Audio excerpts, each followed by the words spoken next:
Olá, me chamo Marta Jarandia, sou estudante de Direito e gravo conteúdos para estudar. No Spotify tem muito conteúdo meu gravado lá, mas agora migrei aqui para o YouTube. E se quiser estudar comigo, basta me seguir, dar um curtir e se inscrever no canal para receber notificações de novas publicações. Então chega de papo e partiu estudar.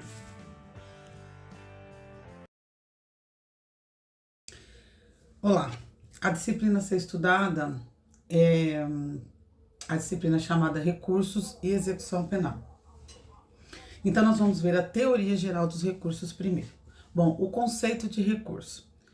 Recurso é um instrumento de impugnação judicial concedido à parte interessada que, em regra, será julgado pela instância superior com a finalidade de confirmar, corrigir, no caso, reformar ou anular total ou parcialmente determinada decisão judicial. Então, tem lá uma decisão judicial e abre-se essa possibilidade de recursar. Para quê? Para confirmar, para corrigir ou anular parte ou totalmente a decisão judicial. E quais os fundamentos dos recursos? São 3 os fundamentos. Primeiramente, necessidade psicológica do vencido. 2, falibilidade humana. E 3, combate ao arbítrio. O que significa isso? Então, o recurso tem como fundamento esses 3 aspectos. A necessidade psicológica do vencido é a natureza do ser humano em querer uma segunda opinião sobre qualquer assunto. Então, faz parte da natureza humana esse desejo de confirmação de uma segunda opinião mediante uma determinada situação. Então, no caso de uma decisão judicial, é psicologicamente normal aquele que perdeu, em especial, né?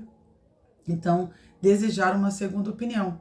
Então, o que significa? Que o recurso abre essa possibilidade de uma segunda opinião, porque a gente não se satisfaz ali com aquela decisão. Então, a gente quer ouvir uma segunda opinião. Então, para isso que existe o recurso, por isso que a necessidade psicológica do vencido é um dos fundamentos aí dos recursos.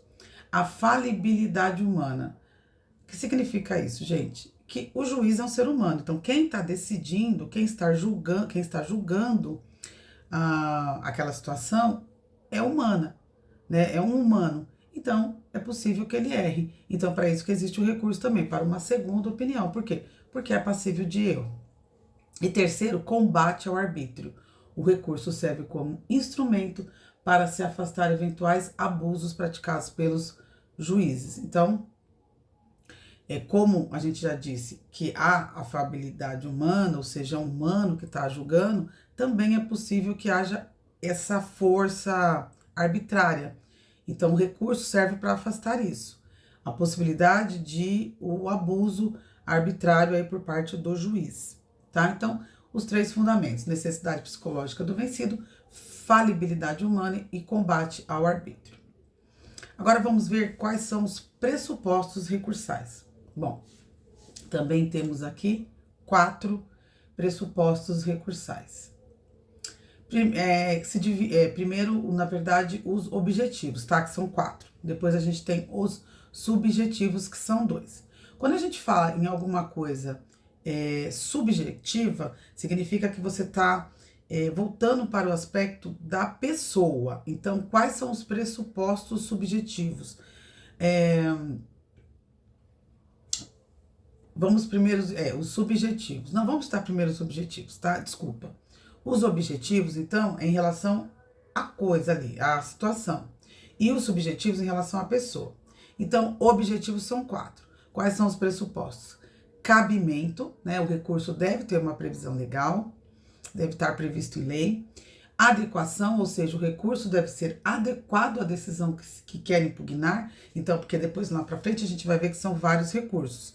Então, você tem que colocar, solicitar, né, no juridiquês, impetrar o recurso correto, que não adianta você apresentar o recurso errado. Então, adequação. Então, além de estar previsto na legislação, na lei, então, que é o cabimento, precisa ser esse recurso adequado. Além disso, o terceiro pressuposto objetivo aqui dos recursos é a tempestividade. Veja, o artigo 798 do CPP, do Código de Processo Civil, fala assim: todos os prazos correrão em cartório e serão contínuos e peremptórios, não se interrompendo por férias, domingo ou dia feriado. Então, tem que se observar essa tempestividade, ou seja, o recurso deve ser interposto, olha outra palavrinha legal, né? Em vez de apresentado, solicitado, o recurso deve ser interposto dentro do prazo legal e a regra é de 5 dias aqui no processo penal, tá? Os prazos no processo penal são contados sempre de forma corrida, como eu disse no 798, né? Não se interrompe por férias, domingo ou feriado. Então, regra 5 dias, contados sempre de forma corrida. E o último objetivo, o pressuposto objetivo é a regularidade. O recurso deve preencher as formalidades legais para ser reconhecido. Então, ele tem que estar previsto na lei, então é o cabimento, e ele precisa estar regular, ou seja, o que está previsto na lei vai vir explicando como deve ser interposto. Então, precisa dessa regularidade. O recurso deve preencher as formalidades previstas na lei. Então, pressupostos objetivos, mais uma vez, cabimento, adequação, tempestividade e regularidade. E agora os pressupostos subjetivos, como eu falei lá no comecinho, que eu dei uma misturada. Os subjetivos relacionados, então, às pessoas que fazem parte dessa situação. Então, primeiramente, o recurso ele precisa ter interesse recursal, ou seja, a parte, olha aqui a pessoa, a parte que interpor o recurso deve ter algum interesse na correção ou na anulação da decisão. Lembra, a gente está falando de recurso, de tentativa de mudança total ou parcial da decisão judicial. Então, o interesse recursal significa que a parte que estiver pedindo, ela precisa ter envolvimento. Não adianta, o interesse é meu e outra pessoa vir e interpor o recurso por mim, tá? Objetivamente falando, a parte, então, que deve interpor o recurso. Então, é possível o réu recorrer da sentença absolutória para tentar alteração à classificação jurídica da absolvição, artigo 386. Então, interesse recursal, tá? Precisa ter interesse, você tem que estar envolvido na situação. Depois, a legitimidade recursal. Vejam, para quem estuda direito, esses termos, esses conceitos, a gente traz também dos nossos estudos de processo civil. Então, o interesse recursal, que nem tem no processo civil, e a legitimidade, né? O que é a legitimidade? A parte que interpor o recurso deve ser legítima, de acordo com a espécie de ação penal do caso concreto. Então, a pessoa tem que ter legitimidade, ela tem que ser envolvida no processo, tá? Então, retomando, os pressupostos recursais se dividem em 2 tipos, pressupostos objetivos e subjetivos. Os objetivos são cabimento, adequação, tempestividade e regularidade. E os subjetivos tem que haver interesse recursal e legitimidade recursal, tá ok? Vamos avançar mais um pouquinho para fechar esse primeiro vídeo. Depois eu vou falar aqui agora dos fatos impeditivos e modificativos e dos efeitos recursais. Depois a gente vai passar para um outro vídeo para falar dos princípios, tá bom? Então essa aqui é a nossa dinâmica aqui dos nossos vídeos, tá? Para não ficar muito comprido também. Então, os fatos impeditivos e modificativos dos recursos são 2, né? Impeditivos e modificativos. Os impeditivos, quais são? São aqueles fatos que impedem a interposição do recurso. Então, veio a decisão judicial, nós estamos falando no âmbito do processo penal, tá? Então, veio a decisão judicial e eu quero recursar. Mas tem que se observar se não há um fato impeditivo. O impeditivo, por exemplo, é a renúncia ao direito de recorrer. Então, a parte tem o direito e ela renuncia, tá? Ela não se manifesta, ela não quer, ela renuncia. Então, este é um fato impeditivo para se recursar. E depois, os fatos modificativos, que são aqueles fatos que ocorrem após a interposição do recurso e impede o seu conhecimento, né? A admissão ali, pelo julgador ou o próprio julgamento. Então, por exemplo, a deserção ou a desistência. Aqui, no fato impeditivo, é antes de se impetrar, né? Antes de se interpor o recurso. Então, a parte renuncia. O modificativo, esses fatos ocorrem após a interposição. Então, no transcorrer ali do recurso, né? Interpôs o recurso e ali no meio houve alguma situação que vai modificar, tá? Então, a deserção, por exemplo, ou seja, a parte não faz o que deveria fazer no recurso. Então, há a deserção ou a desistência. Tá ali no meio do recurso, não quero mais, tá? Então, fatos impeditivos e modificativos dos recursos. E, por fim, os efeitos recursais. Bom, são 4 aqui que a gente vai falar dos efeitos recursais, né? Interpôs o recurso, qual que é o efeito?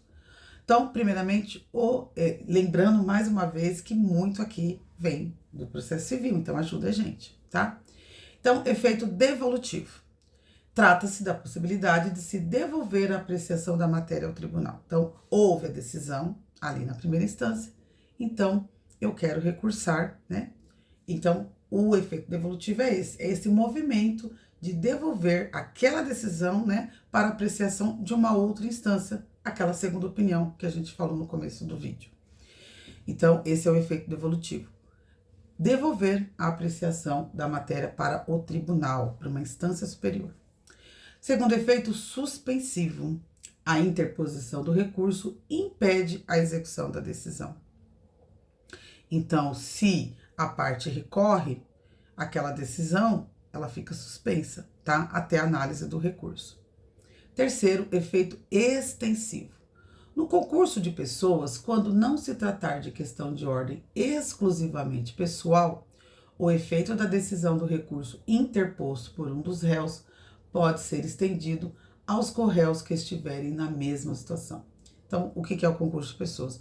Mais de uma pessoa envolvida na situação, no caso aqui, do crime, certo? Então, quando se tratar de questão de ordem exclusivamente pessoal, então o efeito da decisão, ou seja, aquela decisão vai ser interposto por um dos réus, pode ser estendido aos corréus, ou seja, um dos réus entra com o recurso. Se não for algo exclusivamente a ele, que abranger a situação total, né, em relação ao crime, então esse efeito vai ser estendido aos demais corréus, tá certo? E por fim, o efeito regressivo, também chamado de iterativo ou diferido, é a possibilidade que o juízo recorrido tem de voltar atrás da decisão recorrida, tá? Repito mais uma vez, efeito também lá do processo civil, o efeito regressivo, ou seja, o juiz julgou, mas ali vai ter um prazo, né, que a gente não vai detalhar aqui agora, que ele pode então se retratar, ou seja, ele pode voltar atrás da decisão dele, tá certo? Esse é o efeito regressivo do recurso. Então, senhores, os efeitos recursais podemos aí retomar. São eles o devolutivo, suspensivo, extensivo e regressivo, tá ok? Aí no próximo vídeo a gente vai falar dos princípios dos recursos. Até lá!